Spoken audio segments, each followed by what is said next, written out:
Você sabia que a Tailândia abriga mais de 1,2 milhão de crocodilos em cativeiro? E não estamos falando de zoológicos ou projetos de conservação. Estamos falando de fazendas industriais, onde esses animais são criados como se fossem galinhas ou bois, só que com dentes afiados, pele valiosa e uma aparência que remete à era dos dinossauros. Parece cena de filme de ficção científica, mas é um negócio de verdade, altamente lucrativo, pouco fiscalizado e ainda bastante desconhecido. Nesse vídeo, você vai descobrir como funciona essa indústria, o que é feito com os crocodilos, porque a Tailândia lidera esse mercado e o que tudo isso revela sobre as prioridades da humanidade. E olha, quanto mais você aprende sobre esse assunto, mais bizarro ele fica. Antes de continuar, já deixa o like e se inscreve no canal se você gosta de conteúdos que revelam os bastidores de indústrias reais que parecem coisa de outro mundo. Aqui a gente junta ciência, economia e curiosidade num só lugar. E comenta aí embaixo. Você sabia que crocodilos podiam ser criados como gado? Tudo começa com os ovos. Nas fazendas tailandesas, milhares de crocodilos são reproduzidos artificialmente todos os anos. Os ovos são coletados e colocados em incubadoras controladas, com temperatura e umidade ideais. O tempo de incubação varia entre 70 e 90 dias, e os filhotes já nascem em ambiente fechado, sem nunca ter contato com a natureza. É um processo industrializado desde o primeiro segundo de vida. Após o nascimento, os filhotes são separados em tanques de concreto. Esses tanques são organizados de acordo com o tamanho dos animais porque, pasme, crocodilos são canibais. Se colocarem filhotes menores com outros maiores, é questão de tempo até que virem refeição. As fazendas alimentam os animais com restos de carne, frango e peixe. Em 2 ou 3 anos, eles atingem o tamanho considerado ideal para o abate, geralmente entre 1,5 e 2 metros de comprimento. A Tailândia é líder nesse tipo de criação por vários motivos. Primeiro, o clima tropical favorece o crescimento rápido dos répteis. Segundo, o baixo custo de produção, incluindo mão de obra e infraestrutura. Terceiro, uma legislação relativamente flexível quanto ao comércio de animais exóticos. O país possui mais de 1.000 fazendas registradas, mas especialistas acreditam que o número real pode ser bem maior, incluindo operações clandestinas que operam sem controle algum. Mas por que criar crocodilos? A resposta está no mercado. O principal produto é a pele, usada na indústria da moda de luxo. Uma única pele pode render milhares de dólares se estiver em perfeito estado. Marcas famosas como Hermes, Louis Vuitton e outras já foram acusadas de usar peles provenientes dessas fazendas. E acredite, há até listas de fazendas certificadas e não certificadas, que afetam diretamente o preço e a aceitação do couro. Além da pele, a carne de crocodilo também é aproveitada. Ela é considerada uma iguaria em muitos países asiáticos, com alto valor proteico e baixo teor de gordura. Algumas pessoas dizem que tem gosto de frango, outras comparam ao peixe. De qualquer forma, é um item de luxo gastronômico. E ainda sobram os ossos, dentes e até o sangue, que são usados em medicamentos tradicionais, bebidas energéticas e produtos cosméticos. Ou seja, o animal é aproveitado quase por completo. Parece eficiente, certo? Mas aí entra o lado sombrio da história. Apesar de parecer uma alternativa à caça ilegal, as fazendas de crocodilos levantam sérias preocupações éticas e ambientais. Primeiro, pelo bem-estar dos animais. Tanques lotados, ferimentos constantes, comportamento agressivo, canibalismo e falta total de estímulos naturais. Um crocodilo pode viver até 70 anos na natureza, mas nas fazendas, a maioria não passa dos 3 anos. Eles vivem em espaços apertados, em contato direto com dezenas ou até centenas de outros animais, o que aumenta o estresse e a taxa de mortalidade. Segundo, pela falta de fiscalização eficaz. Por serem répteis, crocodilos não recebem o mesmo nível de proteção legal que mamíferos em muitos países. Isso facilita abusos, maus tratos e descuidos sanitários. Existem relatos de fazendas com animais mutilados, doentes e até deixados à própria sorte por falta de recursos. Algumas ONGs já divulgaram imagens chocantes de condições insalubres, com água contaminada, superlotação e ausência total de cuidados veterinários. Terceiro, existe o risco de impactos ecológicos, principalmente em casos de fuga. Já houve registros de crocodilos escapando e ameaçando comunidades locais. Esses animais não têm predadores naturais e podem causar desequilíbrios severos no ecossistema se forem introduzidos em ambientes inadequados. Além disso, Algumas fazendas ficam próximas a áreas urbanas ou zonas agrícolas, o que aumenta ainda mais o risco de acidentes. Imagine encontrar um crocodilo no quintal de casa. Parece exagero, mas já aconteceu. E tem mais um fator curioso e polêmico: o turismo. Na Tailândia, várias fazendas funcionam como atrações turísticas.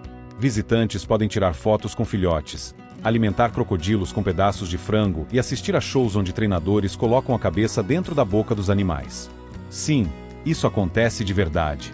Essas práticas são fortemente criticadas por organizações de proteção animal do mundo todo, que apontam o estresse constante, os perigos físicos e a exploração desnecessária. Do ponto de vista da indústria, no entanto, esse turismo representa uma fonte extra de renda. E como há pouca regulação específica para esses estabelecimentos, muitas dessas fazendas continuam funcionando com mínima supervisão. Para os turistas, é exótico. Para os crocodilos, é uma vida de estresse e privação. E para os donos, é uma oportunidade de transformar sofrimento em lucro. Dito isso, há quem defenda as fazendas. Donos e simpatizantes argumentam que essa prática gera milhares de empregos, movimenta a economia local e ajuda a reduzir a caça predatória.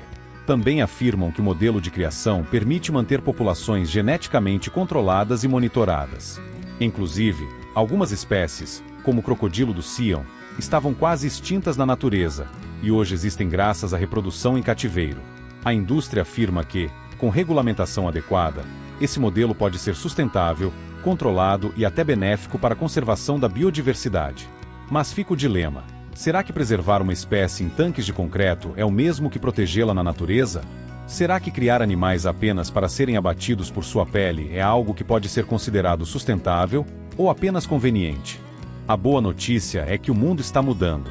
Nos últimos anos, diversas marcas de moda anunciaram que vão abandonar o uso de couro exótico, incluindo de crocodilo. Ao mesmo tempo, estão surgindo alternativas tecnológicas, como couro vegano feito de cacto, cogumelo, folhas de abacaxi e até restos de uva da produção de vinho. Esses materiais ainda estão ganhando espaço, mas já demonstram que é possível manter estilo e luxo sem recorrer ao sofrimento animal. Além disso, o próprio consumo consciente está em alta. Cada vez mais pessoas se perguntam: de onde veio isso que eu estou comprando? Com mais informação, cresce também a responsabilidade de marcas, empresas e consumidores. É o tipo de mudança que pode transformar mercados inteiros, da moda ao turismo, da alimentação ao entretenimento. E é aí que a informação se torna essencial. Agora que você sabe como milhões de crocodilos são criados, abatidos e processados em fazendas industriais na Tailândia, a pergunta que fica é: isso é aceitável? É uma solução ética para um problema ambiental? Ou apenas um disfarce elegante para um sistema cruel? Comenta aqui o que você pensa sobre tudo isso. Você acha que faz sentido continuar criando crocodilos em cativeiro? Ou é hora de repensar toda essa lógica? E claro, se esse vídeo te fez refletir, deixa o like, compartilha com um amigo que também vai ficar chocado com essa história.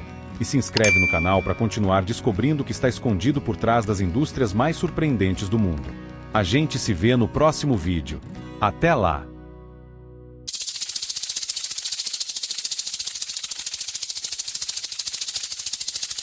Você já parou para pensar por que alguém, em sã consciência, criaria cobras venenosas? Não uma ou duas, mas milhões? Sim, milhões de cobras venenosas são criadas intencionalmente todos os anos em fazendas espalhadas pelo mundo. E o mais louco, isso não tem nada a ver com zoológicos, tráfico de animais ou proteção ambiental. O motivo é muito mais valioso e perigoso do que você imagina.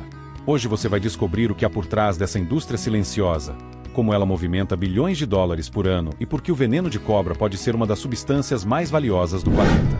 Então já deixa o like, se inscreve no canal se você curte esse tipo de conteúdo cheio de fatos curiosos e meio inacreditáveis. E bora entender o que está acontecendo por trás dessas fazendas de cobras espalhadas pelo mundo. Vamos começar com uma curiosidade. Você sabia que o veneno de algumas cobras pode custar até $40.000 o litro? Agora imagina isso em escala industrial. Sim, tem gente cultivando veneno como se fosse petróleo. Mas calma! Antes de julgar essa prática como algo cruel ou bizarro, vamos voltar um pouco no tempo. Tudo começou como uma questão de necessidade médica. Durante décadas, países como a China, a Índia e até o Brasil enfrentaram altos índices de acidentes com cobras venenosas, especialmente em regiões rurais. O problema? A produção de soro antiofídico, O antídoto contra o veneno dependia do próprio veneno da cobra. Ou seja, sem cobra, sem veneno. Sem veneno, sem antídoto. Sem antídoto, vidas em risco. Foi aí que surgiu a ideia de criar cobras em cativeiro, não por hobby, mas como uma operação médica e científica. E acredite, essa ideia deu muito certo. Hoje existem centenas de fazendas especializadas em criar serpentes venenosas apenas para coletar o veneno. E isso se transformou em um negócio gigantesco. Imagina um galpão com centenas, às vezes milhares, de serpentes organizadas em caixas ou compartimentos individuais. A temperatura é controlada, a alimentação é precisa e a segurança é máxima. Essas cobras são alimentadas com roedores vivos ou mortos, dependendo da espécie, e passam por um procedimento chamado de ordenha de veneno. Sim, é isso mesmo que você ouviu, ordenha.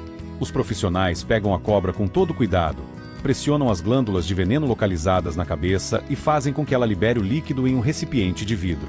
Essa substância preciosa vai direto para laboratórios, onde é purificada e usada para diversos fins. E não estamos falando só de soro antiofídico, não. O que pouca gente sabe é que o veneno de cobra tem compostos químicos altamente específicos que podem ser usados na criação de medicamentos superavançados. Tem veneno que ajuda no controle da pressão arterial. Outros contêm enzimas que impedem a formação de coágulos, combatendo tromboses. E tem até casos de venenos estudados para combater células cancerígenas. Além disso, algumas substâncias são usadas em cosméticos de luxo, principalmente cremes anti-envelhecimento que simulam o efeito do Botox, só que com veneno. Por incrível que pareça, muitas dessas descobertas só foram possíveis graças às fazendas de cobras, que garantem o fornecimento constante da matéria-prima.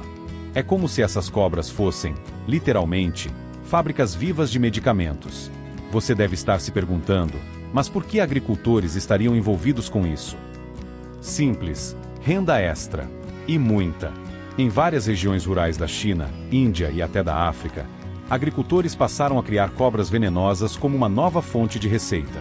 Em vez de depender apenas da lavoura, eles montam pequenas estruturas onde criam as serpentes e vendem o veneno para centros de pesquisa e laboratórios. A média de lucro, em alguns casos, até 10 vezes mais do que plantando arroz ou milho. E isso mudou a vida de muita gente. Existem vilarejos inteiros na China que hoje são conhecidos como aldeias do veneno, onde quase todos os moradores vivem da criação e ordenha de serpentes. Algumas famílias já estão na terceira geração de criadores. Apesar de parecer uma atividade lucrativa e até nobre, essa prática também levanta muitas questões éticas e ambientais. Em primeiro lugar, o risco de acidentes é constante. Mesmo com protocolos de segurança, existem casos de agricultores que morreram por picadas acidentais ou que ficaram com sequelas graves. Além disso, a manutenção de tantas espécies em cativeiro pode impactar o ecossistema local, caso alguma cobra escape ou a prática incentive a captura ilegal de serpentes silvestres. Algumas ONGs e biólogos também questionam se é correto manter animais tão complexos e perigosos em condições artificiais, apenas para extração de veneno. Por outro lado, defensores argumentam que essa prática salva milhares de vidas todos os anos, e que o veneno extraído de forma controlada evita a caça indiscriminada na natureza. É uma daquelas situações em que a linha entre o certo e o errado é mais sinuosa do que o próprio corpo de uma cobra. Essa é uma das partes mais chocantes de toda essa história. Você sabia que o veneno da cobra taipan, por exemplo, pode custar até $4.000 por grama, e o da cobra real, uma das mais letais do mundo, ultrapassa os $8.000 por grama em alguns mercados.